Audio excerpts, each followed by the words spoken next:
science. Suffice it that the blood of 1,000 men and women was spilled within these walls. Limbs twisted and broken, eyes gouged from bloody sockets, flesh burned black.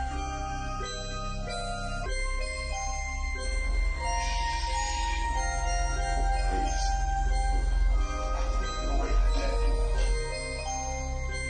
In death, there are no accidents, no coincidences, no mishaps, and no escapes.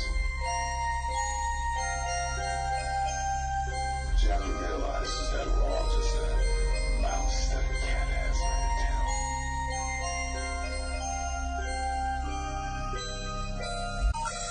The number you have reached, 911, has been changed to a non-published number.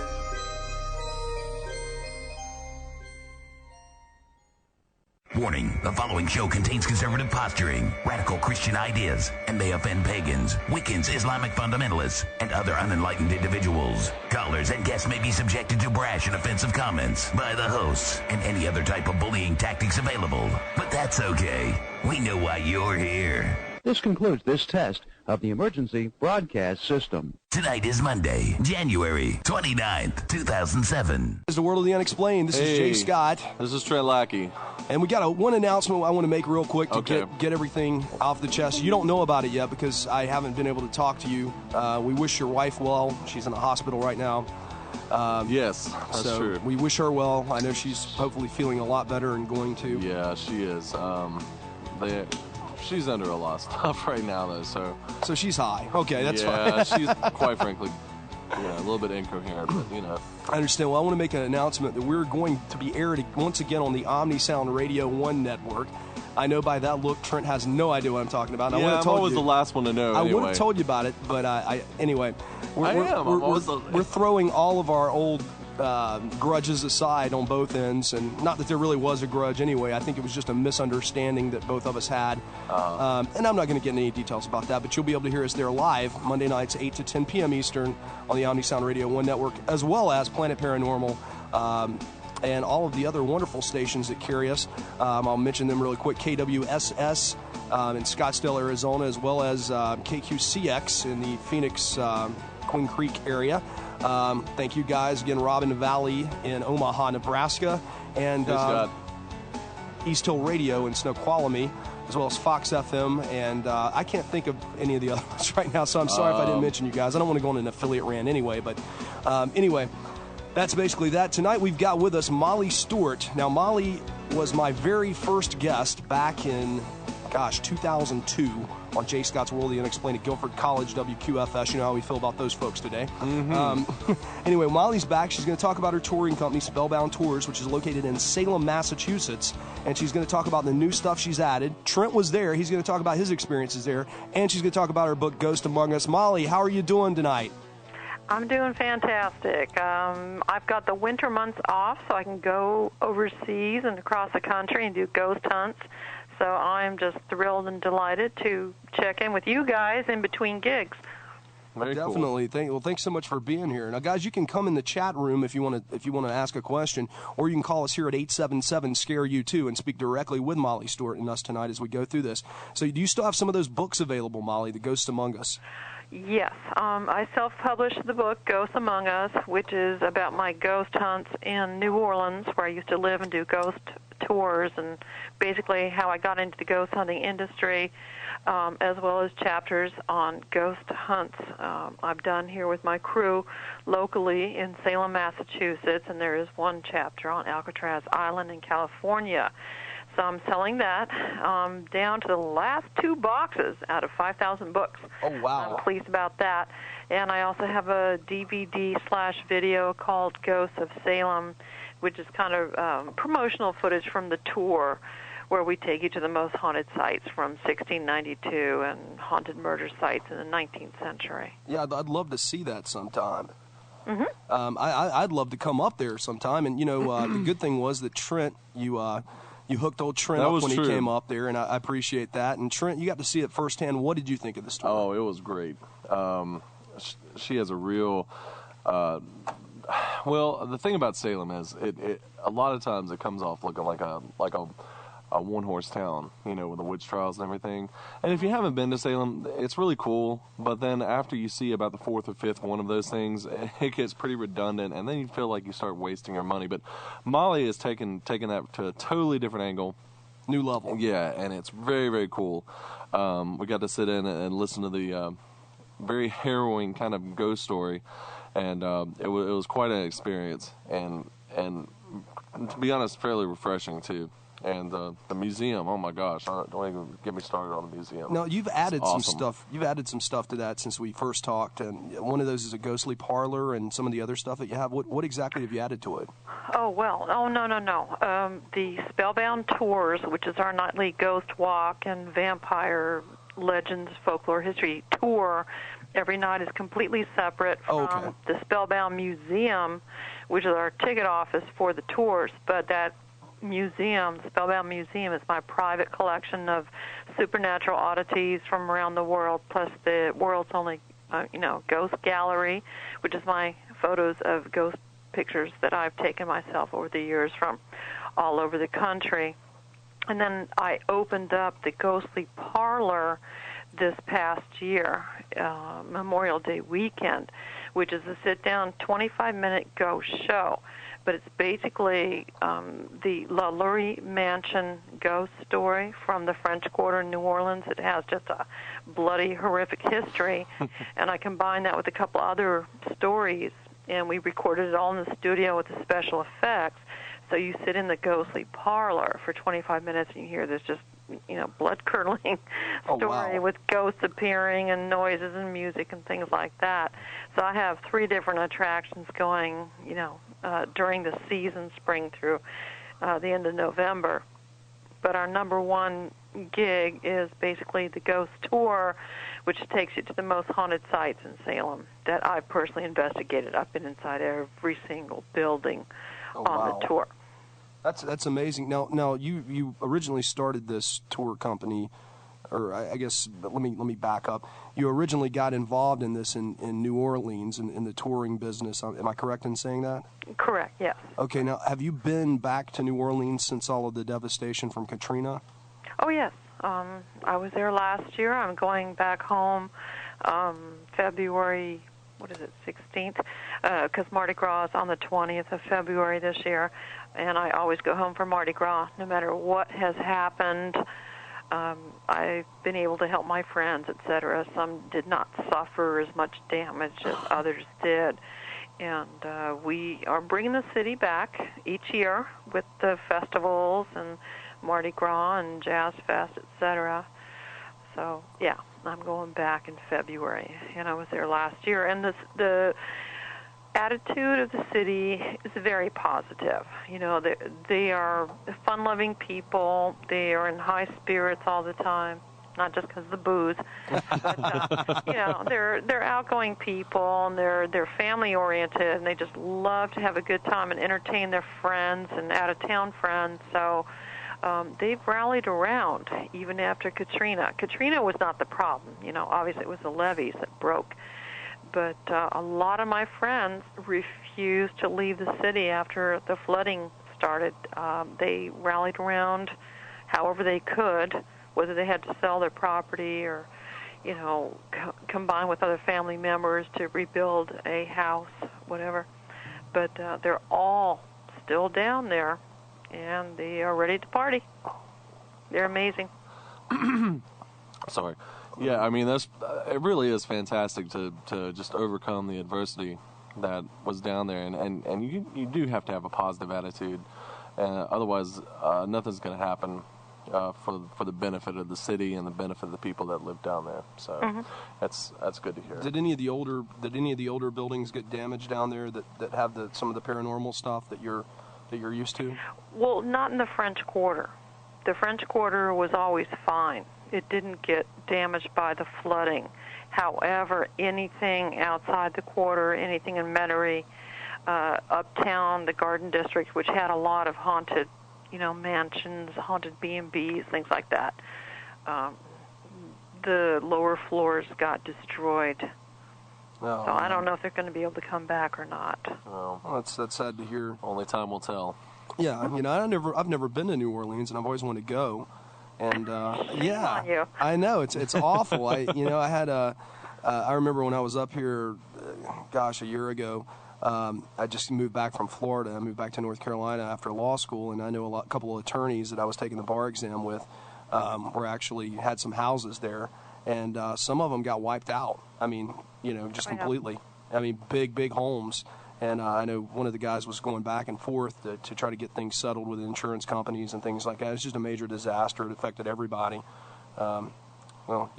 Anyway, let's go back to a more haunting and upbeat note. Okay, let's get into the ghoulish stuff. Yeah. We want to thank you first and foremost for being able to come on our Halloween special. For those of you guys that didn't hear that, you can download that. It's on our podcast thing that we do through Libsyn, so you can check out our past archives and you can hear Mollie Stewart do a little short bit with us over the Halloween season. We appreciate you coming on for that. We appreciate having you back. Tell us about this new book that you're planning on coming out with. Well, it's not written yet, but I am going to London and Scotland in March to haunted castles and haunted places to do, more investigations.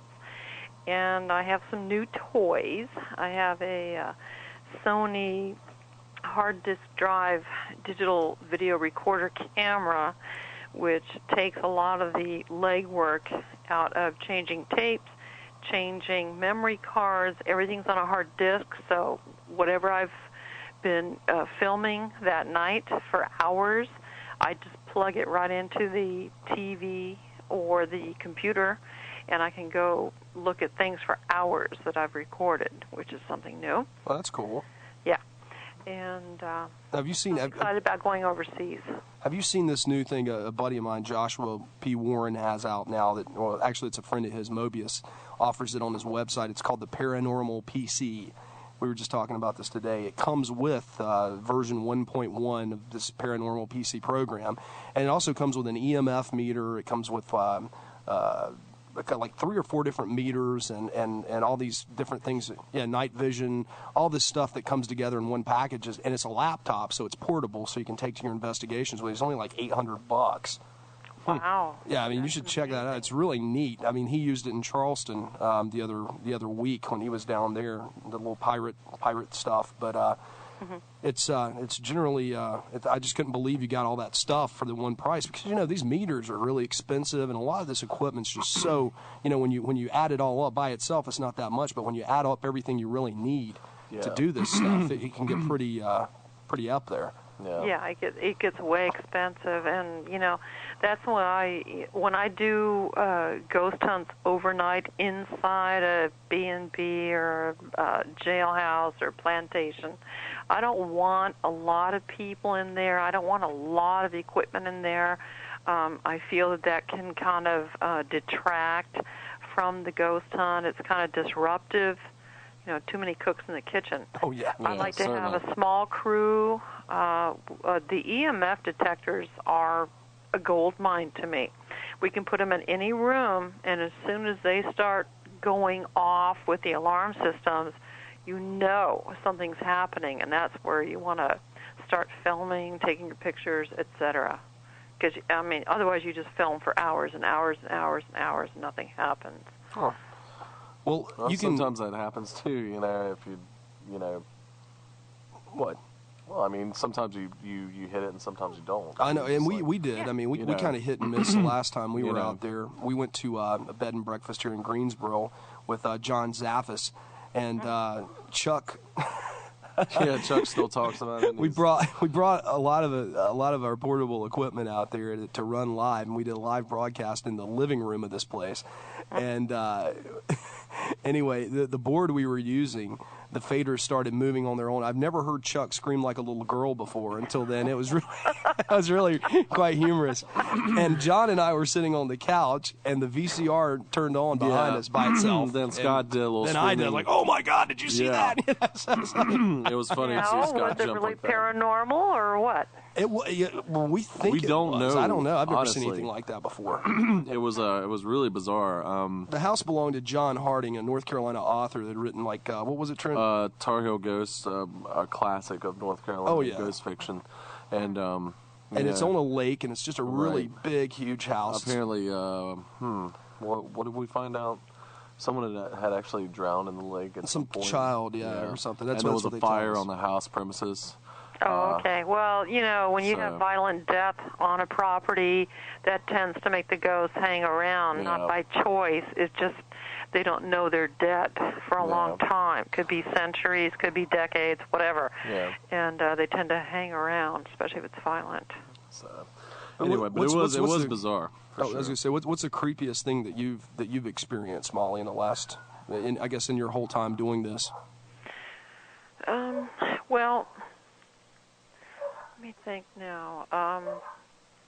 Inside a building would probably be when the ghost saved my life in college, and that was in my book I sent you years ago when I was doing an apartment-by-apartment check of the drapes and carpets with somebody in Hollywood, and he put the key in the door of one apartment, and I heard a voice whisper to me, "Move away from the door, he's got a gun." And I just jumped to the left of the door, and my friend, who was the apartment manager, put the key in the lock and, went into the apartment and prowled around for a minute or so, and then came back out and locked the door. And as we turned away and started to walk down the door to the next apartment, the apartment door opened up where he had just locked the door, and this black guy came out in a bathrobe, just completely saturated with water, and he's carrying like a shotgun rifle under his arm. And oh my gosh. Man, you are so lucky. You were so lucky you got out the door when you did, because I thought I was being robbed, and I was going to shoot your ass. Oh my God. And I just looked at him, and he looked at me. I mean, I had not told him a word of what I'd been experiencing, and so we walked down the hall and continued on to the next apartment. But it was a frightening experience, and I don't necessarily believe in guardian angels or whatever, but something gave me a warning at that time. But I was in college back then, junior college, so I was not a ghost hunter, and this was before you got into involved in any of this stuff. Right. Before I was involved in the paranormal. Yeah. But that always stayed with me for many, many years. And then, actually, the reason I got into the paranormal as a ghost hunter was doing the ghost tours every night in the French Quarter of New Orleans. I did a 2-hour tour every night, and these places were just outrageously haunted, had horrific histories, blah, blah, blah.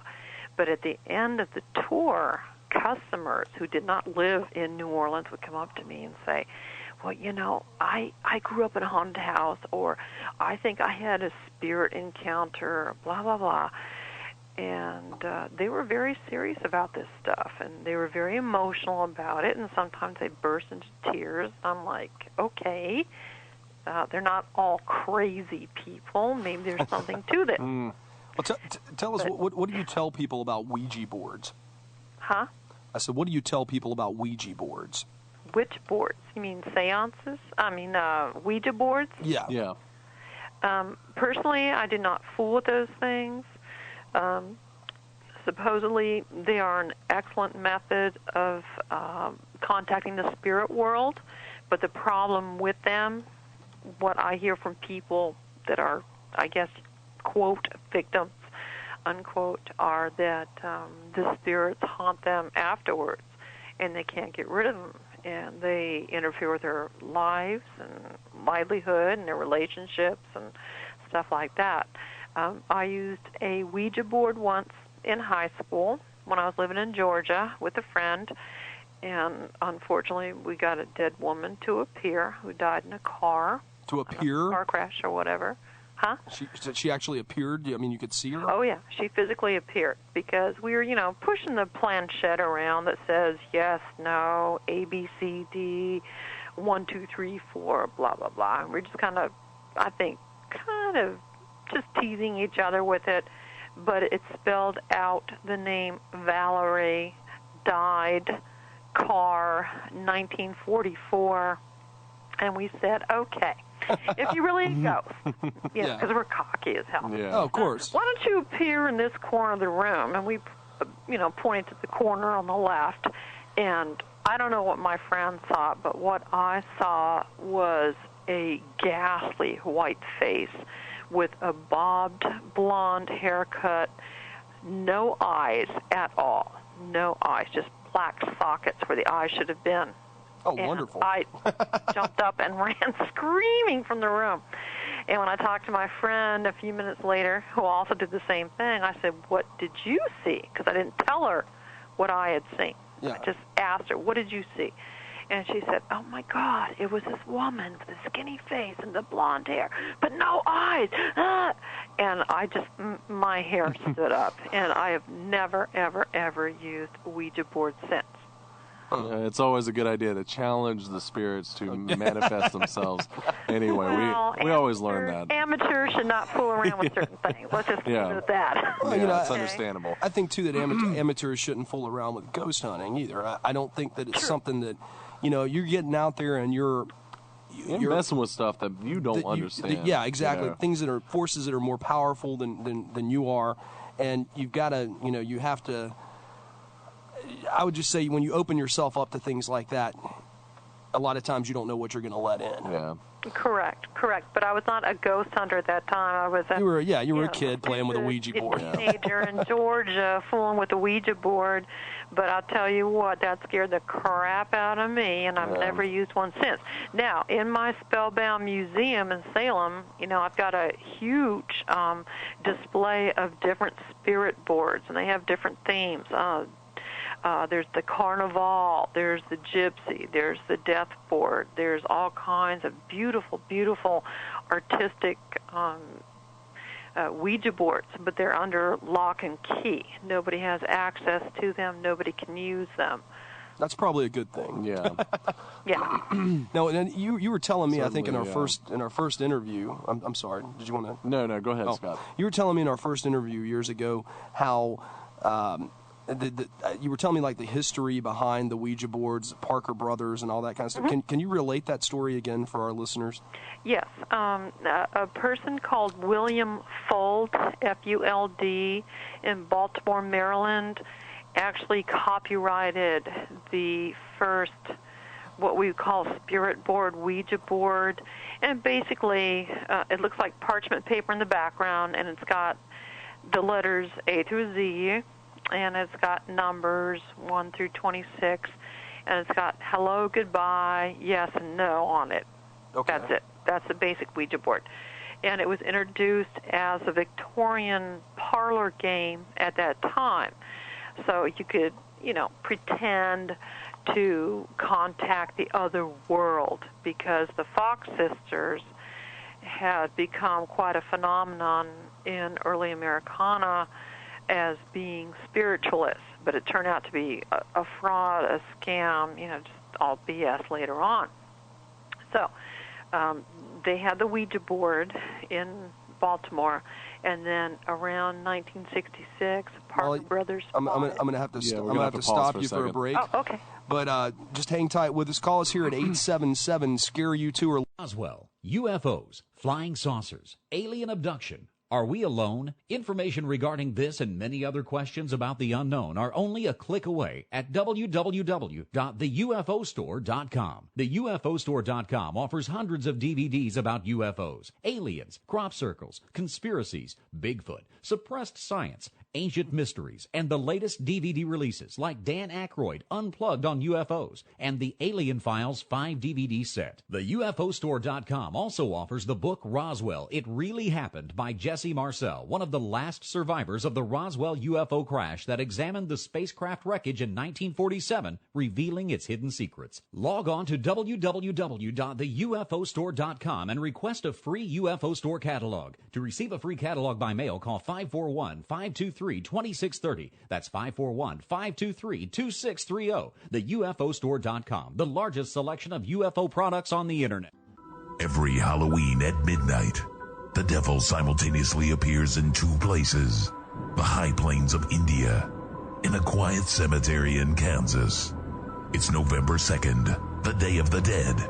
Two federal marshals report to the small town of Shinbone, Kansas, moments after a tornado warning, to transport a prisoner with no past, no identity. He is known only as Sin Jin Smith. Starring Roddy Piper, Richard Tyson, Jonathan Davis, Kevin Gage, Gary Casper, John Vilbin, Billy Duffy, Charles Cyphers, and Eileen Dietz. Check out the movie that critics are calling one of 2007's most anticipated horror films by visiting www.sinjinsmith.com. That's www.sin-jinsmyth.com. St. John Smith is a Snapkick Productions film, written and directed by Ethan Detmeyer. Coming soon to a theater near you.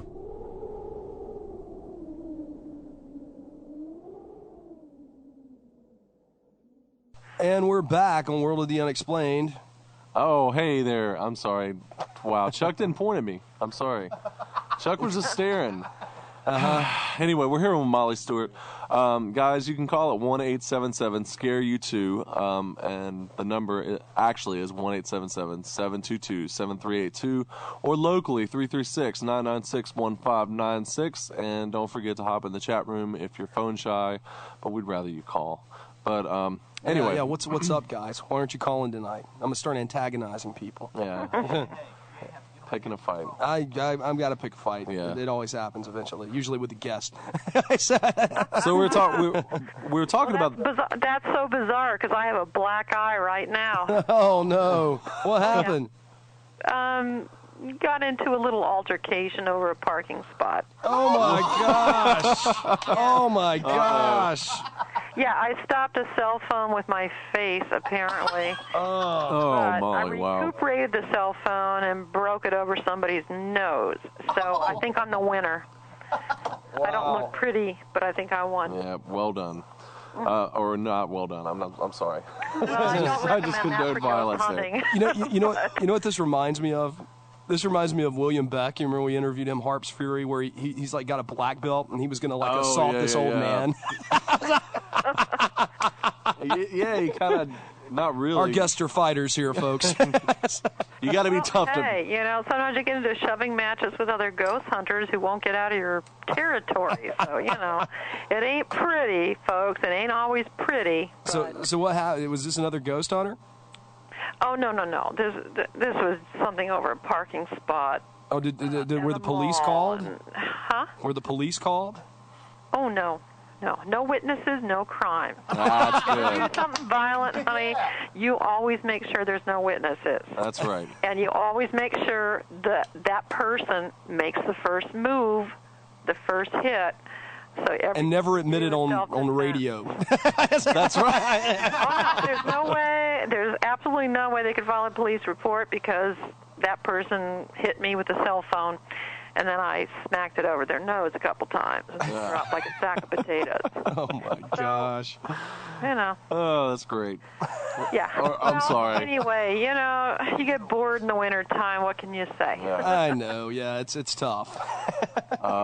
But anyway. Oh yeah, Ouija board story. I've been in ghost places where there's other people around and they're not respectful of the other ghost hunters, and it's always a fine dance around each other. Who was there first? Mm-hmm. What are you trying to do? We beat them up because there's 4 of us. Yeah. Yeah. Well, if my camera's bigger than yours. But our mic's bigger than yours. All right. Calm down. know. No, that's a slogan. That's a slogan for the movie we were in, Talking Tall. It was Really? about talk radio, and the slogan is "Their mic is bigger than yours." I just thought that was hilarious. My gosh, yeah, Ooh. yeah, it's Wow. funny. You should check that out. I can respect that. TalkingTall.com. I'm self-promotion to the max. I want to bring you back to the Ouija let's board get back to story. I'm Ouija sorry boards. we had to cut you there. You were talking about this guy that had copywritten, I guess the basic format of the Ouija board. So tell us about that again. I'm sorry. Okay. There was a person called William Fuld, F as in Frank, U-L-D as in David, who copyrighted the first, I guess you call it Ouija board. And it was a combination of a French and German translation of yes. Okay, oui, obviously French for yes, and ja, German for yes. So Ouija was... So it's really a Ouija board. Yes. Yes, Ouija. And he copyrighted it in Philadelphia in, whatever I said, 1950s, something like that. And then he sold the copyright patent to the Parker Brothers group in the 1960s, 1966 to be exact. Oh, and 66, they moved it from Baltimore to Salem. What? I said the 66. It was probably June 6th. June 1966. I don't know. But no, I was just never mind. Yeah. No. That was bad. 1960. Nice try, boys. Nice try. But anyway, 1966, Parker Brothers took over the patent and moved it physically to Salem, Massachusetts. Now, where the train station is today, they've just built a bunch of townhouses, but that was the Parker Brothers factory, and that's where they continued with the Ouija boards. Now, one of the stops on my ghost tour is the Captain White murder house, which was a notorious, horrific murder site back in 1830 here in town. And Parker Brothers actually made money off that murder. They created the game of Clue based on this horrific murder. You're kidding me. No, really? No.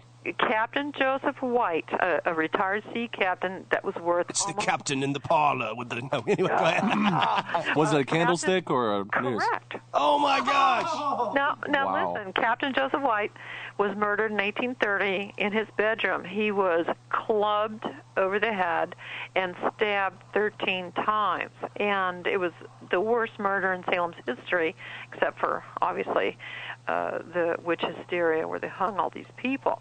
But anyway, Parker Brothers parlayed that horrific murder into the game of Clue. Who was murdered in what room with what weapon? Gosh. Based on Captain White. But his name is not on the board game. That's a lawsuit, Mrs. man. White. There's Mrs. White, yeah. That's a lawsuit. So who was the murderer then? Oh, it was the son-in-law of his niece, his favorite niece.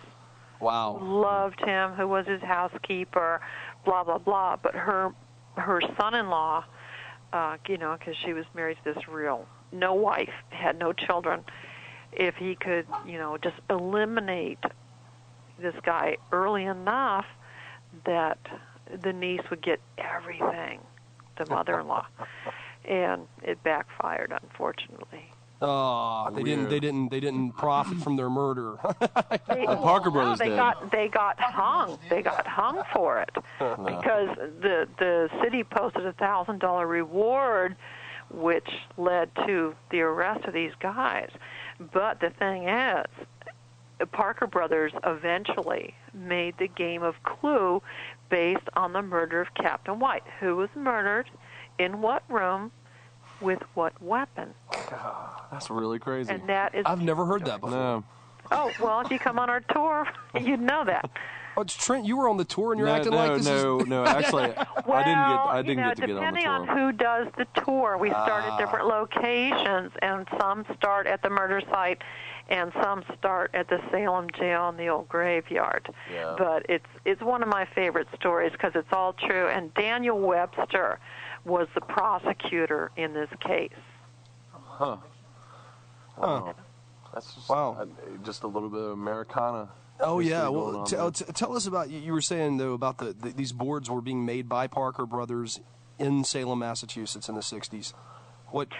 Well, when William Fuld sold the business in Baltimore, Maryland, okay, and he had what he had copyrighted as the Ouija Boards back then. When he sold them to Parker Brothers in 1966, they started to make and patent their own Ouija boards right here in Salem, where the train depot is today, was where the Parker Brothers factory used to be. And so that's where they, did their own version of the... Well, I was a little out there for a second. I was trying to see what Chuck was doing to fix things, but... He's the okay. producer. I think we got it now. Thank you, Chuck. Well done. Jeez, I hope I'm not boring you. No. 877-SCARE-U2, 877-722-7382 for those of you numerically impaired individuals out there. 877-SCARE-U2 or 336-996-1596. Call us up, talk with us and Mollie Stewart. Anyway, I just had to plug that real quick. Yeah. Now, what you've got all this stuff going on. Is this all you do all year? What? Just the tour, and then the times that you have off, you get to travel? Well, I don't just have the tour company. I own the Spellbound Museum. I own the Spellbound's Ghostly Parlor.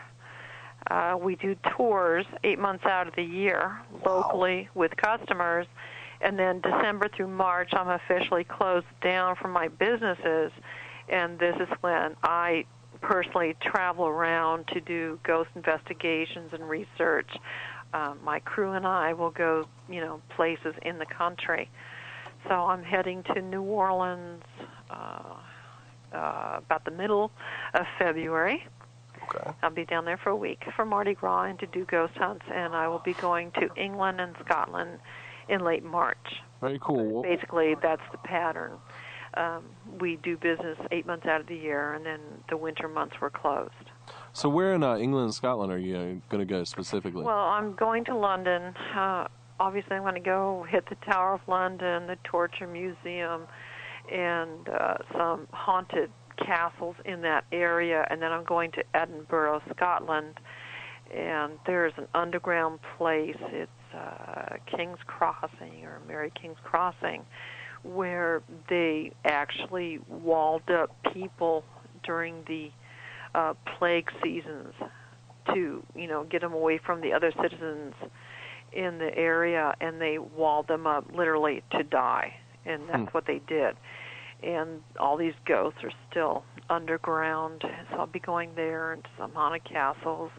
I'll hit Stonehenge and Jack the Ripper tour, things like that. Let me ask you a question. Are you familiar with this American Stonehenge they talk about in Georgia? It's like the what's it called? The Georgia Guidestones? Yeah, the Georgia Guidestones. The American Stonehenge is in New Hampshire. Okay. And I've been there, and it's very small, and it's kind of like a summer outing. I'm talking about the Georgia Guidestones. Yeah, but the Georgia Guidestones were put up in the late 70s. Yeah. And this thing in New Hampshire, I think I've heard about it. Yeah, Salisbury Plain. This is kind of crazy, and this is totally a shot in the dark, but I remember reading a book about British haunted places, and one story sort of brought to my attention it was very scary, and unfortunately I can't remember the specific location of the building, but it was somewhere in London, England, and it was the name of the spirit, and it was the recurring spirit, but it was something called the faceless horror of so-and-so street, and I wish I could remember what the address was. Have you heard about anything like this, a faceless horror somewhere in London, England? Give me the name again. I unfortunately, I only know half of the name. It's called the Faceless Horror on so-and-so street. It's in London, England, like downtown, and like a flat somewhere, Victorian flat, and the entity apparently was very, very negative, very, very evil, and apparently its characteristic is the fact that it has no face. It's a body, but it's faceless. I'm not familiar with that one at all. Okay, well, oh. Yeah, I wish I could remember the specific thing, but you've got the only. I'll have to look it up. You've got the only. Well, I don't know if it's the only one, but you do have an ancient vampire hunting kit in your museum, don't you? It's cool. Is it cool? Yes. Yeah, it's cool. It's very Can you cool. describe? Yes. I have over 200-year-old vampire killing kit from Eastern Europe in my museum. And where did you get that at? That's so cool. Well, man. my contacts initially were in New Orleans, again, where I'm from, and they have contacts in London who have contacts everywhere in Europe. And when I went down 1 year from Mardi Gras years ago, I said, listen, this is what I'm looking for. I know that occasionally that you come across these vampire killing kits, and I know it's not too often, but if you should, have a contact over in Eastern Europe, whatever, just let me know. And they said, yeah, sure, whatever. I got home to Salem, and 2 days later they called me and they said, guess what? We've got this from our sister office, and this is what it's consisting of. And they sent me a fax, with a photo of all the objects in it. And I was just like, oh my God, yes, I want that. And so that's how I got that vampire killing kit. Oh. Yeah, it's definitely, I don't know, it's definitely reason number 38 to go see the museum, I think. Reason number 38? I don't know. It's a random number, actually. Maybe it's reason number 1. It was definitely incredibly cool, and I wish I had one. These bottles in the vampire killing kit are so old, so rare. We dare not even open them up to test them to see how old they are, because we're afraid it'll have some, terrible chemical reaction and destroy them. But oh my God, we have an actual, stake to pierce the vampire's heart. We have a knife to cut off the vampire's head and stuff it with garlic. We have a gun that shoots silver bullets, and it goes on and on and on. Yeah. Very, very odd, very rare. It really is. It's. Is there anything else in the kit that? The knife, the gun. What were in the bottles exactly? Well, one of the most unusual things was Professor Blomberg's new serum. And this is something he created himself in the 1800s that would guarantee you would not become a vampire even if you were attacked and bitten by one. You would not just become the undead. This serum would guarantee that you would not, grow the fangs, the red eyes, or the teeth, whatever. But nobody knows what's in it. This is 200 years old, and these are all the original bottles, the serums, the labels, etc. So if we open up the bottle to test it, who knows? Maybe it's sugar water from 200 years ago. But do you really want to open it up and maybe destroy what's in it? These things are very sensitive. Yeah, I wouldn't. How many bottles do you have? Huh? How many bottles do you have?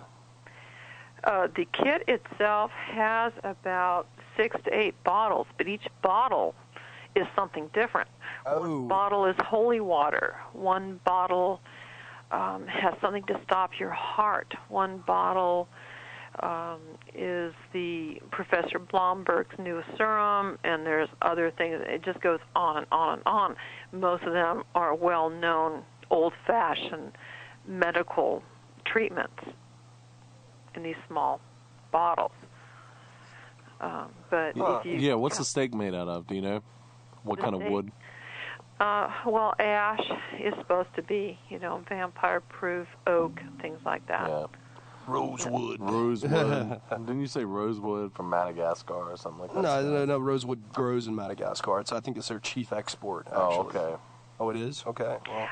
They would Vanilla, put bundles of rose thorns outside the coffin in Eastern Europe when they buried somebody, just to make sure they didn't, come back from the dead. They did all kinds of. So do you believe in vampires? Huh? Do you believe in vampires? Me? Yeah, in the traditional sense. Yeah. I personally do not believe in vampires, but living in New Orleans and the whole Anne Rice, parties and things like that, has created a subculture of people who are wannabe vampires. There's no such thing as an immortal vampire that shapeshifts and, will evaporate in daylight and sleeps in coffins and changes into wolves and things like that. I do not believe that for 1 second. But I have dealt with people in New Orleans as well as Salem who are wannabes, who think they're vampires and try to drink blood occasionally. And well, I've heard Anne Rice is now converted to Christianity. She always was there. She always was. I don't know about that. All I know is that before the, Katrina and the floods and all that, about a year, 2 years before that time, she just decided to bail out of her Garden District estate, which was just gorgeous, and moved to Metairie. And Metairie is where the floods happened. That's where the levees broke. Huh. Very strange. That is very, very strange. That was the Mongols. That was what? I'm sorry, we were talking about... I'm sorry. We were talking about mixing, the practice of mixing blood with milk, and I told Dee it was a Mongol custom. That sounds like it might get curdled. Yeah, well, the Mongols apparently did it, but that was like the Middle Ages, and the Mongols were the Mongols, so... those that's where we get steak tartare, I've heard. From blood and no, they would put a piece of meat underneath the saddle, and they would ride on the meat all day long, so it's raw, but it's incredibly tender. And so the Mongols that has got to be nasty. I'm man. telling you, it's the Mongols, gosh. okay? Genghis Khan, the hordes, okay? Oh, come on, they just drank human blood. No big deal. If you can't run with the big dogs, honey, stay on the porch with the rest of the puppies. Yeah, that's right. Oh my gosh. Mongols are definitely the big dogs, in their time. Stay away from the blood pudding in London, according to Dee. It's it's horrible. Thanks a lot. Just a little that on my trip. A little bit of advice. Yeah, and stay away from that Adolph's restaurant in Frankfurt if you're ever there, because stay away from the green sauce with the eggs. Trent found that out. Oh. That was tasty. Yeah, well, I was trying a little local color. Scott. He was like, oh yeah, give me I'll try. I think I had like the American thing, I got a Frankfurter with like kraut, right? And hey man, I'm safe. I'm playing it safe, And Trent's asking the local guy beside us. He's like, what should I get? And the guy tells him, and Trent's like, okay, I'll try that. And so out comes these green eggs and this nasty looking green sauce. And dude, he's looking at me eating and chowing down. And What's Madagascar? Yeah, how did we start on this? I don't know. Rosewood for vampire steaks. Anyway, all right. We're getting pretty close to a break. Maybe we can steer this thing back. Steer the boat back on track here. Man. We'll just All right, calm down. We're just going to, if you guys want to call, and we know you're out there, give us a buzz here at 877-SCARE-U2 or 336-996-1596 locally. We're talking with Mollie Stewart tonight on World of the... Every Halloween at midnight, the devil simultaneously appears in two places: the high plains of India and a quiet cemetery in Kansas. It's November 2nd, the Day of the Dead. Two federal marshals report to the small town of Shinbone, Kansas, moments after a tornado warning, to transport a prisoner with no past, no identity. He is known only as Sin Jin Smith.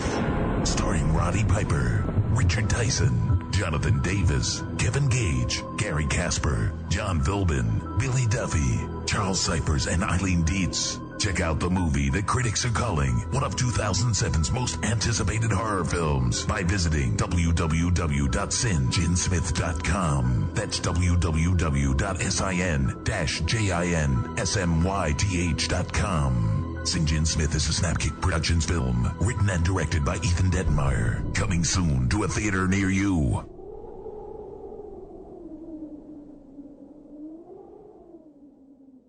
And we're back to World of the Unexplained. Mollie Stewart. Guys, we've had a couple of techie problems, but I think we've got them figured out now. Yeah, I want to apologize, guys, out there listening to us in Arizona. We apologize. We've had some issues here. I don't know what the problem is. Obviously, it's the first time that this has happened in quite a long time, so we're going to look into that after the show's over. Anyway, guys want to call in 1-877-722-7382 or 1-877-SCARE-YOU-TOO. Scare you too. And then the local number is 336-996-1596. And don't forget to hop into the chat room if you want to type in a question for Molly about ghost hunting, ghost tours, ghosts, spiritual things, the paranormal, vampires. That's right. Ouija boards. Ouija boards. Ouija boards. Yes, boards. Okay. Also, ahead, I want to mention that we're going on a paranormal cruise with Joshua P. Warren and the Lemur folks on October, I believe it's the 16th. You can check it out, paranormalcruise.com. We want you to sign up, and when you sign up, tell them you're with World of the Unexplained, and you're going to get a discount of $5.99 for 5 wonderful nights. We're going to cruise through the Bermuda Triangle, and then we're going to do some little ghost investigating around little pirate places. So anyway, come with us. It'll be fun. Trent and me and Chuck and Dee and the whole WOTU crew on the cruise together. That'd be crazy. I'll wear my snazzy Hawaiian shirt. With Joshua P. Warren. And Laura's going to join us too, I think. I'm not sure yet. Cool. Yes. All right, Scott. You'll wear your Hawaiian shirt? Yes. Oh, the tour. Yeah, let me plug it real quick. I'm sorry. I can't speak. I'm sorry, Molly. I'm just trying to get all this stuff out of the way here. www.outofdarknesstour.com. Come and see us with John Zaffis, Dr. Al Prophet, Teresa Bain, author of Actual Factual Dracula, Bill Schneblin, the ex-vampire, and the WOTU crew, and Laura Placeris. Come see us. That's June the 9th, 2007 in Greensboro, North Carolina. Tickets are $50 for the standard ticket and $75 for the VIP, which includes dinner with all of us wonderful folks. And you've got to see Trinity, so please be sure to attend that. All right. How many steaks can I eat? That's right. Find out. He's going to eat a steak with this blood milk mixture that we're going to get from the cow. I'm going to be eating like the Mongols. I even grow a giant mustache and wear a fur cap. Have you ever had horse blood sandwiches? I'm afraid I Lip smacking good. It sounds it. All right, so anyway. Disgusting. Yeah. It's time for me to pick a fight, I guess. Where were we going? Taking the kid gloves off. Hey, bring it on. I'm not afraid to get another black eye. Oh, man. That's true, Scott. Oh, I mean, man. you may be at a disadvantage here, but anyway. I may be. I don't know. I'm not up on my cell phone fighting arts. So what? Gotta watch out for the batteries, honey. No, you tell you that much. At least they're smaller cell phones now. They're not like the old days when you carried a house with you. You know, I mean, good gosh, you know, talk about beating somebody with that. Pick one that doesn't have lips on it. That's my advice. All right, now, well, you used to be a Roman Catholic. Yep. And you're not anymore, I'm assuming. Hell no. All right. So you used to be a Roman Catholic. You're not anymore. Why is that? I'm a voodooist from New Orleans now. Okay. It was an easy transition for me to go from Catholicism to voodooism because the way it's practiced in New Orleans specifically, it's 50% voodoo with 50% Catholicism. So it's like a ritualistically. I mean. No, on every voodoo altar you'll have the Christ on the cross and a statue of the Virgin Mary and maybe Saint Michael and things like that, or Saint John, and you'll have alligator feet, black cat bones, black candles, blah blah blah, war water, mixed equally with all the Catholic stuff. And that's why I'm not Catholic. Huh? I said that's why I'm not Catholic. But you can't handle the truth. I've got the truth for you. No, I mean, don't you feel that you know when you're messing around with these kinds of things? I mean, how do you know that they're not demonic forces that you're messing with? Voodooists have nothing to do with Satanism, devils, or demons. Witchcraft has nothing to do with that. Catholicism does, but I don't. Catholicism does, but witchcraft doesn't. That makes sense to me. No, witchcraft does not. Voodoo does not. That's all Hollywood nonsense. The Catholic Church has to do with demons and devils and things like that. But true other religions, such as Wiccan or Voodoo, which are completely separate from each other. Let's get that straight. They have nothing to do with beliefs in devils or demons. No, Satanism. But what I'm saying is, couldn't this all be just a satanic farce that was created for people to fall into these traps? Are you following me? If it has nothing to do with Satan, how is it satanic? Well, if it has nothing to do with Jesus, then it doesn't call himself Satan. It's not really. It's just a satanically influenced Luciferian. No, but Voodoo in New Orleans has to do with Jesus Christ, the Virgin Mary, Saint Joseph, Saint John, Saint Michael, blah blah blah, and Wiccan has nothing to do with that. Okay, so are you what are you? Are you a Wiccan or are you a? Oh no. Okay, you're a voodoo practitioner. Now, you're a voodoo practitioner. So you believe in Jesus Christ as a voodoo practitioner. What we call voodoo in New Orleans only is hoodoo with an H. Okay. But it's voodoo, 50% voodoo, with 50% Catholicism, and we believe in Jesus Christ. We believe in a supreme being called Le Bon Dieu, the good God. And we believe in the voodoo spirits that honor God. And there's Catholic spirits and there's voodoo spirits that honor God.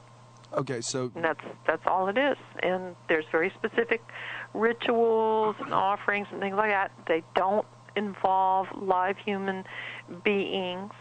Well, that's a good thing. Yeah, that's true. Hopefully not. Hollywood has done an awful lot of damage to the Wiccans, witchcraft, voodoo, all this other stuff, which is not true. So, now, just to clarify points, New Orleans-style voodoo is not to be confused with West Indies-style voodoo, in which case in rituals people get possessed. I mean, I believe so. No. The spirits That's come not to right. Them. That's not right. Anytime you have voodoo rituals, people can get possessed by spirits, but only the spirits that they honor. And these spirits are good. They protect them. They're not Satan or, devil spirits or any of that crap, that Hollywood likes to portray.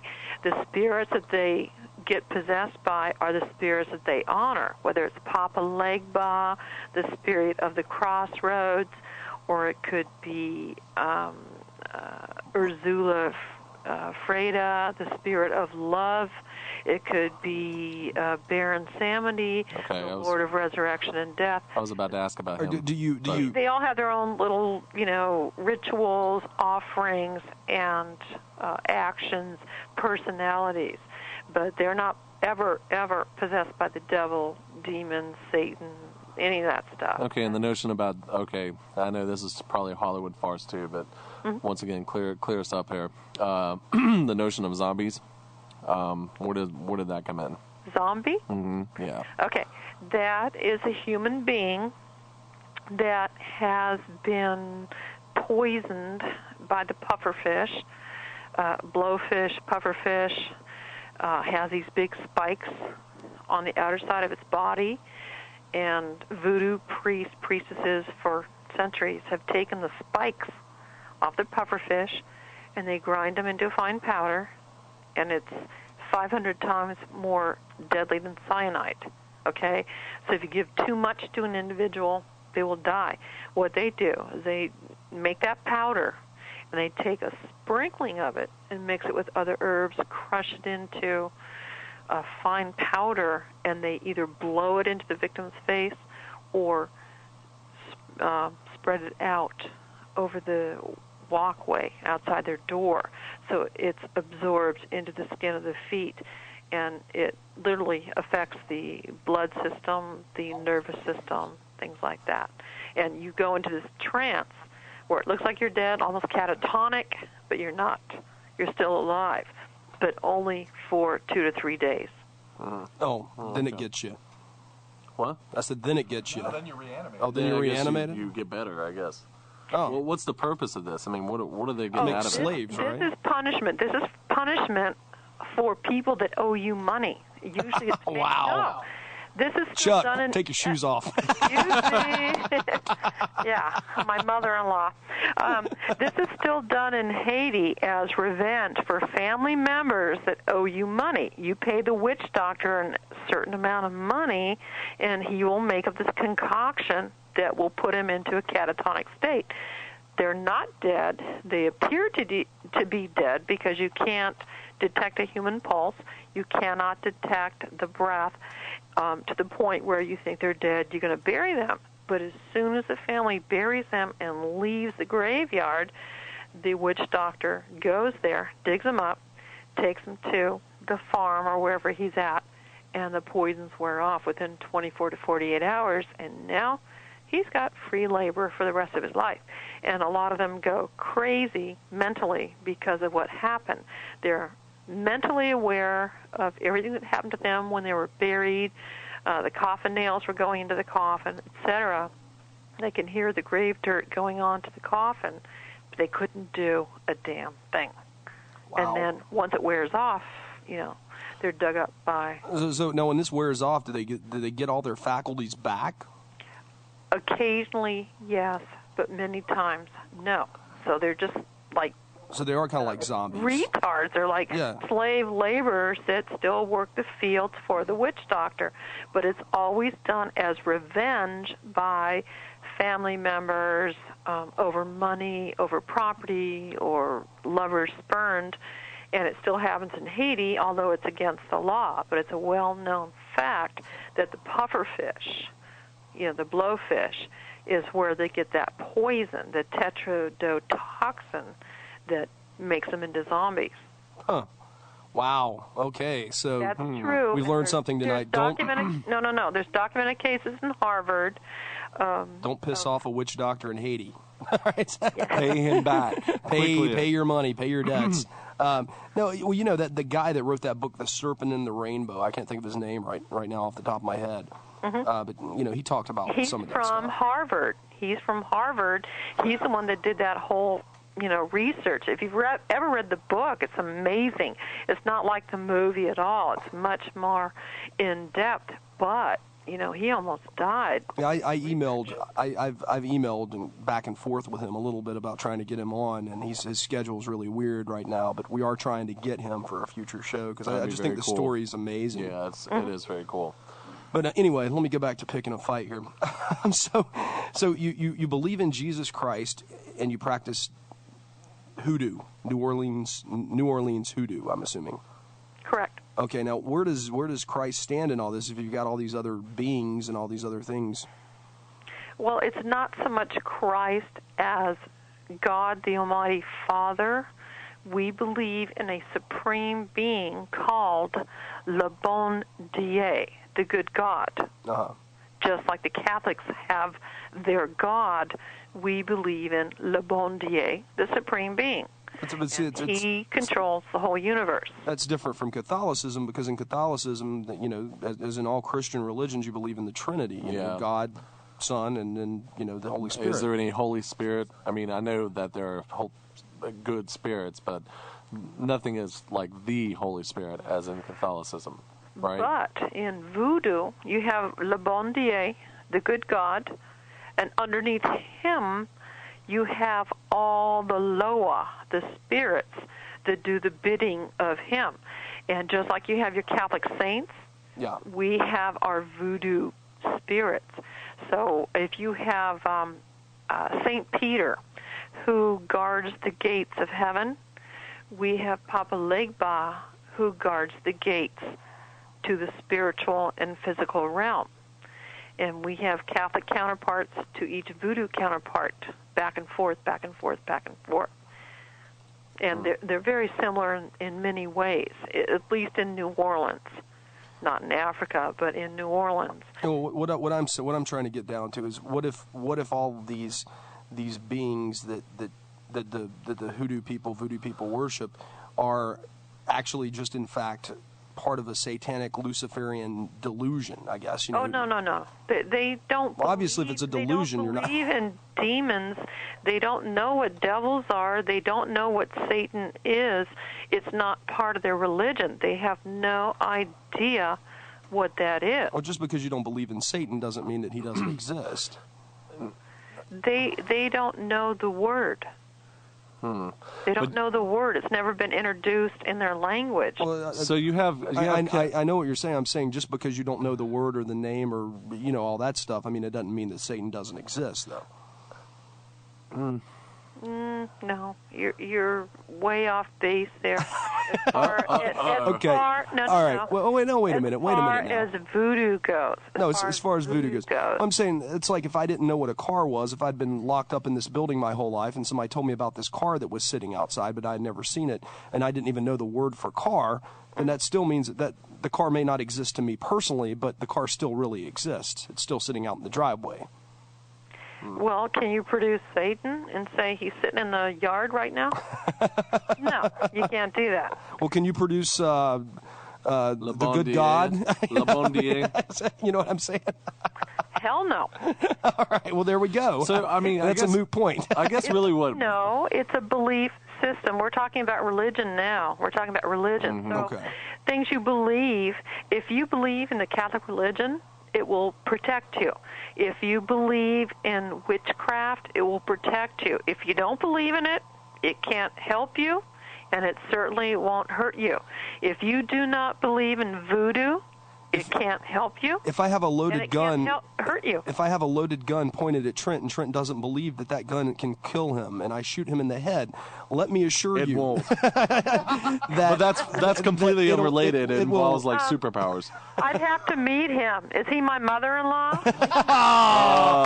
Silver bullets would not kill her. I was going to say, do you have your cell phone handy? Yeah, I'm not gonna. It's pointed at you right now. And my whole thing is, and it's something that I'm bringing up in the book that I'm currently working on. It's coming out this summer. My whole thing is that this is the time of the great delusion, the great deception on the American people, because all of these liberal ideas that have been generated through the press, through the politically correct new age that we're in right now, where everything's okay, choose your own path, it's all good, it's all right, do what feels good. This right here is being propagated, in my opinion, as a secular delusion. You see what I'm saying? You're being drawn away from the truth by these other belief systems that really have no valid merit. Secular about it, man. Well, there's nothing secular about what? Nothing about voodoo is secular. I mean, it clearly no, is I mean, spiritual. just say in general. And metaphysical. Well, yeah. You know what? The question, I'm sorry, I had to bring it up, is voodoo dualistic? Trent, apparently you can stop bullets with your telekinesis, according to someone in the chat room. That's true, but I don't want to advertise that too well. Where do I sign up for that? Yeah, well, Trent has a course online available at No, I can't teach that to anybody, but just watch a lot of X-Men. Try to be like Magneto. But anyway, my point is, okay, you talk about Le Bon Dieu, the good God, but what about the counterpoint? I mean, is it a dualistic faith? I mean, that if there is a good deity, surely there must be some kind of counterpoint evil force to balance it. Voodoo has its dark entities, and I don't mean darky African American. They have their dark. Wow. You know how those Yankees are, guys. Hello. They have their dark spirits that you have to honor with specific rituals to do something really, really, really, really bad, negative.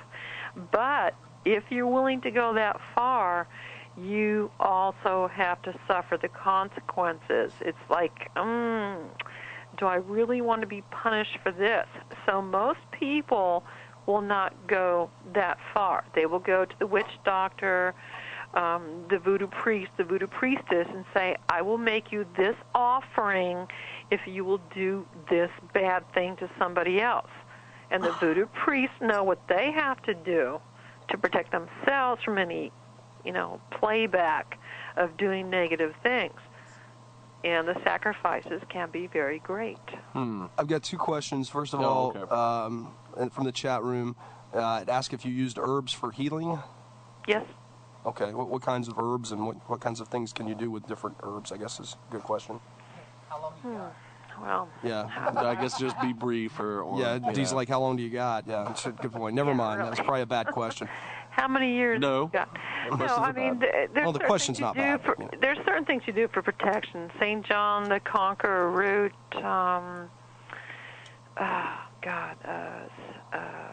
papale bug, conquering oil. There's just all kinds of roots and herbs you use to boil, burn, keep around your house. Holy water is very popular, and this is not holy water from a Catholic church. Of course not. Holy water you make yourself. Now, do you know who's simple? Very simple.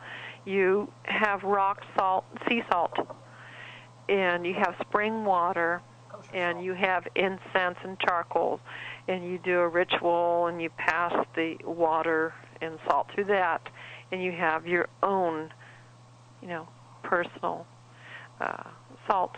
Now, do you know who Stephanie Rose Bird is? Huh? Stephanie Rose Bird. Do you know who that is?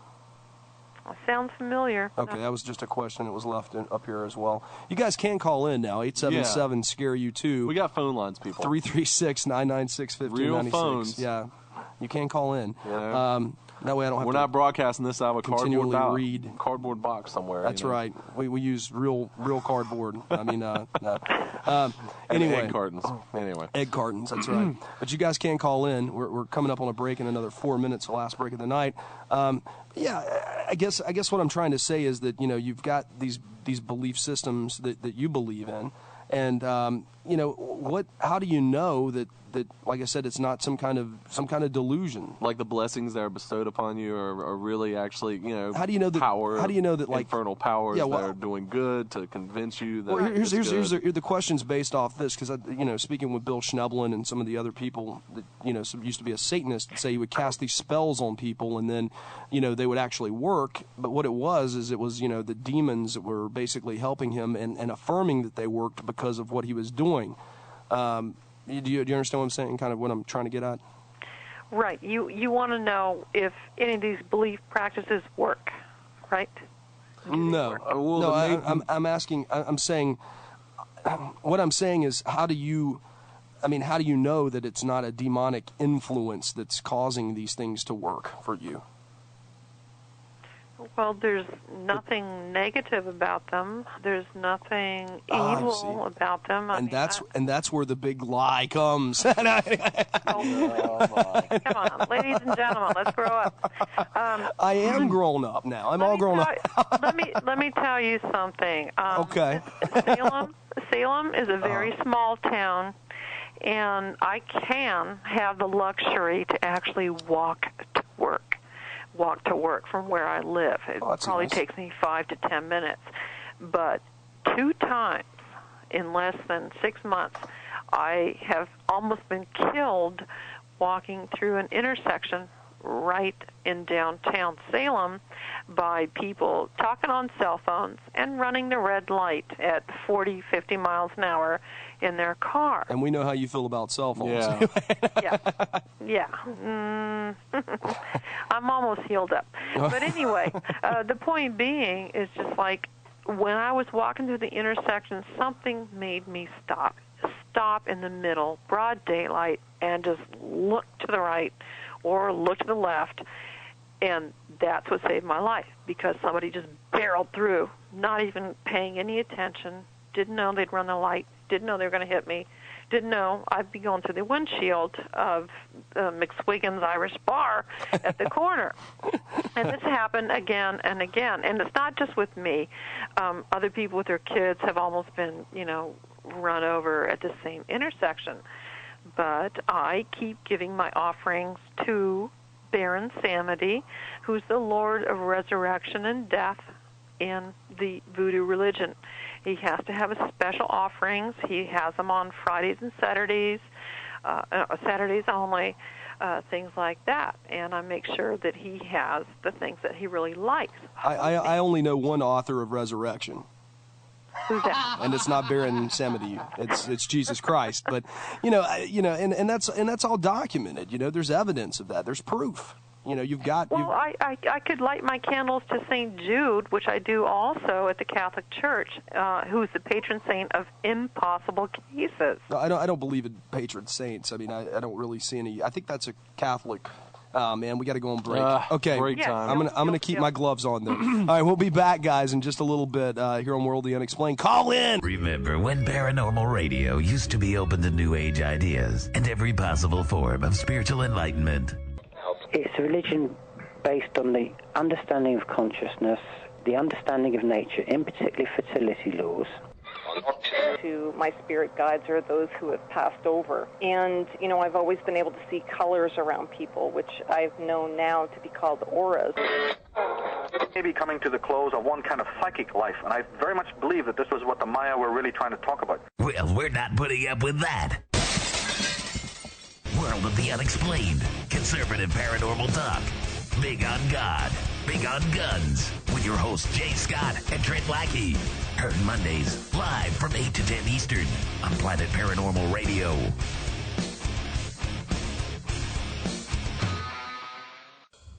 And you're listening to World of the Unexplained. We're back. One thing I do want to bring up here, it's kind of off the cuff of what we've been talking about, but you know, we try to get on WQFS, the place where this show started so long ago, back in 2002, and they basically want to quell our free speech, and I don't know if I'm going to continue to pick that fight or not, because I just don't know if I can muster it with the time that I have to spend doing other things. I don't know if I have the time to show them that I'm right. But, you know, one thing I do want to point out is they had a violence outbreak there at Guilford not too long ago. Some football players beat up some Palestinian students there. That was really, really bad. So, obviously, you know, they're pulling the whole Muslim card and the whole race card. And, you know, the QFS has basically told me in an email that they find our show racist. They find our show racist because I talk about the Islamo-fascist and how bad they are for America. And that really makes me mad because I'm not a racist person. Now, I want to make that totally clear. We actually have some very good friends who are Muslim. We do, you know? and not all Muslims are terrorists, but all terrorists are Muslim. And anyway, beyond that, though, what I wanted to say is what the media hasn't been reporting to you people that I'm going to tell you about tonight. If you've seen this, if this has made major headlines, I know from a fact from someone at the school that is a faculty at that school, and I'm not going to mention that person's name. No. It's no one that I'm in regular contact with, but it's someone that I know through someone else, that from what I understand, these Palestinian kids got what they bargained for, because apparently what you don't hear in the media is they attacked a group of Jewish students earlier, and this was basically a retaliation. It wasn't because they were Palestinian, it was because they messed up somebody's friend. Really? Yes. So now that's the story the media will not tell you. They don't talk about that. Now they're going to charge these kids with hate crimes. You know, if I was that kid's lawyer, I would go down. Oh man, let me tell you what. But that's all I'm saying. The Palestinians beat up a Jewish kid. This is hearsay about. Oh, it's totally hearsay. But I know this from a reliable source. Well. So anyway, regardless of that, we're going to move on. And no, it's not who you're thinking of that I'm talking about. No, it's not my friend there. That's not who I heard it from. I heard it from somebody else that's somebody on who's reliable. There. Yeah, somebody that is reliable. Let's get back into this interview, though. All right, Molly, sorry about that. I just had to take this brief tangent to explain how the media tries to lie to us. well, manipulate the facts, exactly. Yeah. There's always two sides to a story, and they don't want to air some of those sides from every now and then. But so what plans do you have? Do you have any plans on expanding this the museum or the tour or anything like that right now? Well, as far as the museum goes, I've already acquired some new exhibits that are extremely bizarre. Can you tell us about them, or is that top secret? We're kind of curious, you know. Well, I have the mummified hand of a voodoo priestess from Haiti. Oh, wow. Okay. The 1700s. Wow. Yeah, it's ugly. It is. That's an old hand. Sorry. Bad. That was really bad. Let's not go there. Yeah. I have an exhibit. It's a shadow box exhibit from a vampire case in old New England of Mercy Brown, one of the most famous vampire cases, with a lock of her hair, with some other things. And let's see, what else do I have? Just things that a Bigfoot. I have a plaster cast of Bigfoot. Oh, that's cool. and a few other things coming. I don't want to, tip my hat too much, but they're pretty disgusting. That's what All right. So if But you've definitely been to my something. museum, and I know one of you has, it's supernatural oddities, very bizarre curios, medical oddities, things like It's that. totally worth it to see. Oh, I've got to come up there and check that Definitely out. better than that crappy, stupid, I'm sorry, wax pirate museum thing. Oh my gosh. Wow, I'm sorry. Did you waste your money there? No, we didn't, because it just looked like the worst possible way of wasting money I could possibly think of. Oh, but my gosh. the museum was. Johnny Depp couldn't save that joint. Oh, wow. Yeah, that's. But let me tell you, I'm going home to New Orleans from Mardi Gras, and I will be a pirate, and I will not shame New England when I do it. Oh, good. Yeah, fair Good. enough. Good. Yeah. Let me ask you a question though. I mean, about the museum. I mean, you have a lot of weird things in there. A lot of old things. Yep. A lot of things that may or may not carry sort of some energy with them, if you know what I mean. Curses. I mean, yeah. Do you have any kind of weird stuff that happens at the museum sometimes because of all this eclectic oddities of Yes. the paranormal quality? Absolutely, Yeah. absolutely. You mentioned the executioner's sword from That's a great- Africa, it's well over 100 years old. And the second I put that in the voodoo room of my museum, and all these exhibits that have any monetary value are under lock and key, obviously. But ever since I put that in the voodoo room years ago, the voodoo dolls have been turned around in the other exhibit cases. Really? No way you can access the dolls without taking a screwdriver or power screwdriver and opening up all the plexiglass bars to get in there. That's happened again and again. The open/close sign in front of the main windows has been pulled out several times, and I have an alarm system. Even the landlord cannot access the museum to get in there without setting off the alarms. He does not have the access code. And other things have been thrown on the floor during the night. Very strange things going on. I definitely don't think I want to be in that museum. You should spend the night there. Investigate. It's a great museum. It's small, but it's great. Oh, it is. I just, I don't think I want to spend the night there somehow. Let's all ride up to Salem and have an investigation all night. I'm going to stay at the hotel. Oh my! And, hey, we got a caller. Yeah, I'm going to stay at the hotel, and go ahead and pick that up, and you can turn that off. There we go. I'm going to go to the hotel, and I'm going to send Trenton, Chuck, and Dee to Wait a minute. Wait a minute. You're going to go to the hotel. No dice, pal. In the words of that guy. In the words of that guy? Oh, my gosh. Charles Bronson. Okay. No dice. No dice. I can't believe I forgot Charles Bronson. We're trying to go up to, Anyway. we're thinking about going up to New York. Sleepy Hollow. For Halloween this year, for our Halloween show. Wow. That'd be fun. I think it would Have be. you been up to Sleepy Hollow? Not officially, no. Huh. Okay. There's some really interesting stuff going on there, though, that I've heard. Yeah. So we're going to have to check into that. I found one group that I may be interested in contacting about the show as well for that event. And it might turn out to be a little crazy. Might You know it, Chuck. It's crazy. All right, we've got a caller here, apparently. Finally? Yes, we've got Paul from Greensboro. He wants to talk about There's any stops on the tour. any stops on your tours. Go ahead and bring him in. Paul, how's it going, man? Hey, man. Hey, y'all screening calls and stuff? That's right, man. Yeah. We're professionals. We Stepping are. up, Paul. Daggone. We've stepped up a notch. That's right. Anyway, so and we've got to keep the crazy people from calling. Yeah. Well, you failed. I know. Oh, well, it's okay. So what's up, man? I was just wondering, there's got to be some stops on the tour for the old Witchcraft Trials, right?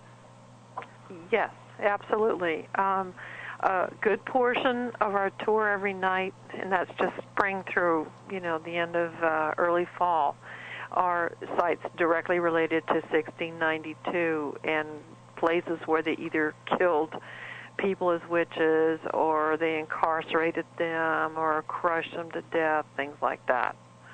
Definitely. What do you think was actually going on back then? Do you think it was all just a craze, or were there people who actually had some other types of religious practices, or? No, they were all Old English religious believers. That was not the problem. The problem here in Salem, actually, historically, was there was a handful of young girls, prepubescent teenage girls, that were bored. And there was a black woman named Tituba that was the slave of the local reverend in town in 1692. And she came from the West Indies. She was a voodoo practitioner and was telling all these girls about voodoo rituals and things like that and possessions. And the girls went home after these little, meetings and started to act possessed. And as an offshoot of that, they just started, pointing fingers at people and accusing them of witchcraft. And that's how it started. And 20 people got killed. Well, thanks for calling, Paul. We appreciate it. Anything else, Paul? No, that's it. Okay. Thanks so much. Thanks for listening. Yeah. Take care. See ya.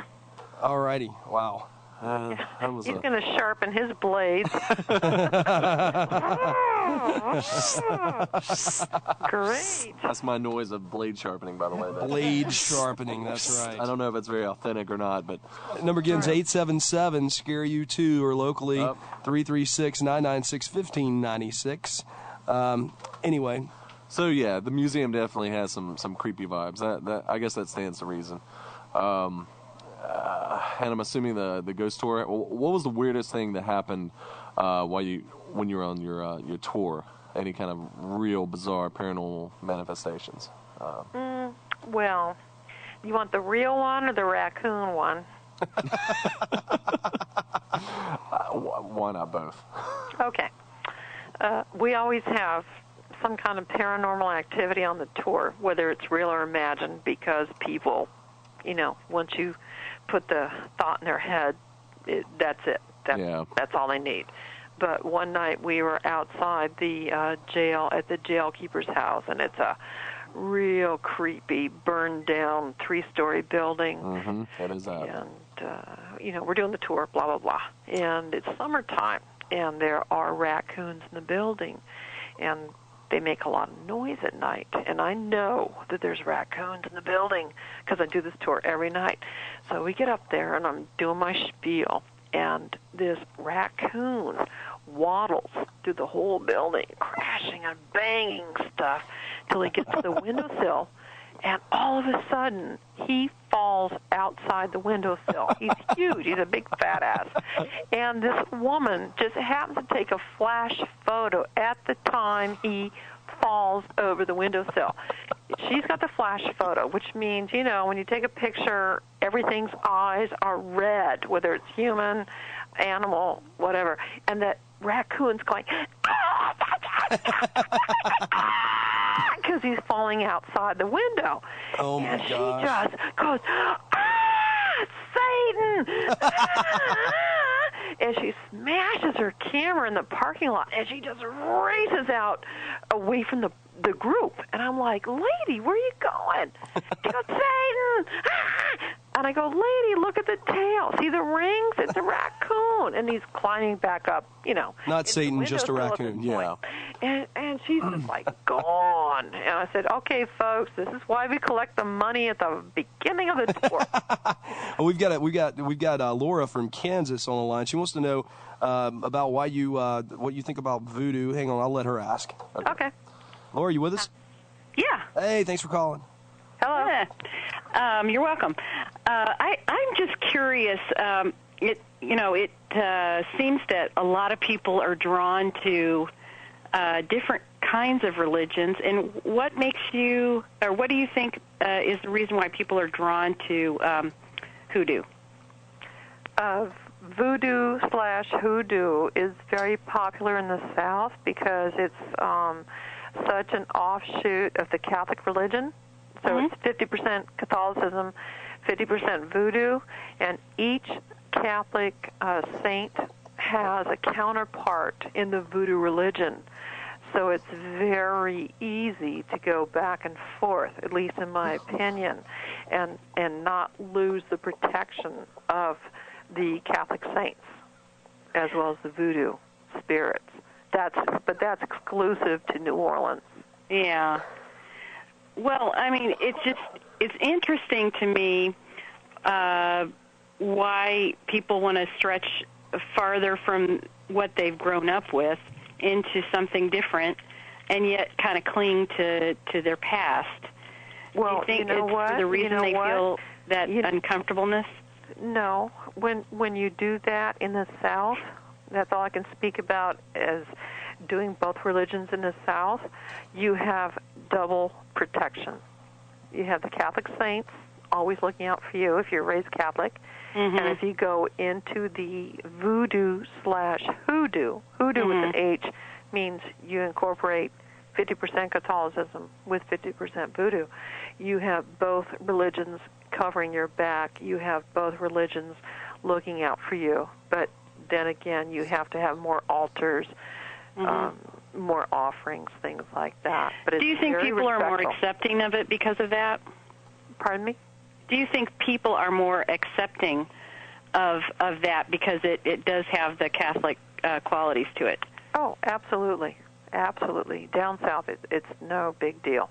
Whether you're white or black, it's no big deal. You know, Catholicism really isn't very, very popular in the South like it is up north, though. I mean, today. Well, you've always had the Puritan ethic up in New England, okay? But New Orleans and southern places were founded by the Spanish or the French, which are extremely Catholic. Yeah, those crazy French guys, they surrender all the time. Thanks for calling, Laura. We appreciate it. Thanks, Laura. Thank you. Bye. Bye. 877-SCARE-U2, 336-996-1596. Give us a call here and speak with Mollie Stewart. We've got a few minutes left. Yeah, let's run through the. Okay, you did the harrowing raccoon tale. Now, what about the real deal on your tour? What about that? Okay, I've had a registered nurse faint on my tour. Not good. Huh? Not good. Not good. You want to keep your nurses up. She's supposed to use the blood and guts, things like that. Mm-hmm. But what we're dealing with, and this is not fantasy stuff, we are actually going to haunted sites that still have spirit activity from 1692, the 1800s, the early 19th century. We're going to haunted murder sites. And the spirits are still there. They're trapped. They're earthbound for different reasons. They've died from violent deaths, and they can't get some kind of release. So when we go to these places, and we are outdoors all the time on the tour, we are still getting heavy encounters from these spirits. Now, why would a spirit hang around a graveyard? I mean, if I were a spirit... They don't just hang around graveyards. I'm just saying, if I was a spirit, that's the last place I'd go. You know what I mean? It's kind of boring. It's dead. You know what I mean? They didn't die there, so why the hell would they hang around there? That's a good question. But there's so much emotional trauma associated with where they're buried that a lot of times the ghosts hang around there. However, in Salem, when we go to the Howard Street Cemetery on our tour, there's just a thin metal fence separating it from the Salem jail, which is from 1811.